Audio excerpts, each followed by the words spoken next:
அனுப்பி வைத்தது உமக்கு லேசான காரியம் ஆண்டவரே. பார்வையற்ற மனிதன் தாவீதின் மகனே எனக்கு இறங்கும் என்று கத்திய பொழுது அவனை திரும்பி பார்த்து அவனுக்கு பார்வையை கொடுத்தது உமக்கு லேசான காரியம் ஆண்டவரே.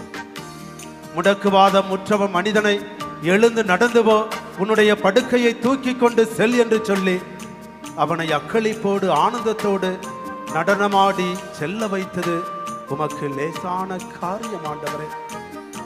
என்னுடைய திருமண வாழ்க்கையிலே உமக்கு குழந்தை செல்வத்தை தருவது என்பது லேசான காரியம் ஆண்டவரே. திருமணமாகி பல ஆண்டுகள் ஆகிவிட்டாலும் என்னுடைய திருமண வாழ்க்கையை குழந்தை செல்வத்தால் ஆசீர்வதிப்பது என்பது உமக்கு லேசான காரியம் ஆண்டவரே. குழந்தை வரத்தை தாரும் ஆண்டவரே. என்னுடைய குடும்பத்தை மகிழ்ச்சியால் நிரப்பும் ஆண்டவரே.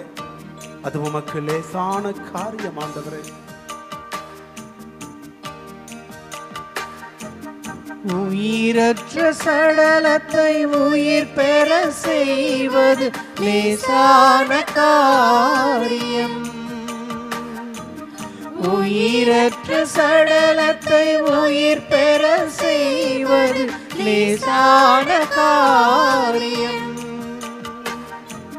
தீராத நோய்களை வார்த்தையால் தீர்ப்பது லேசான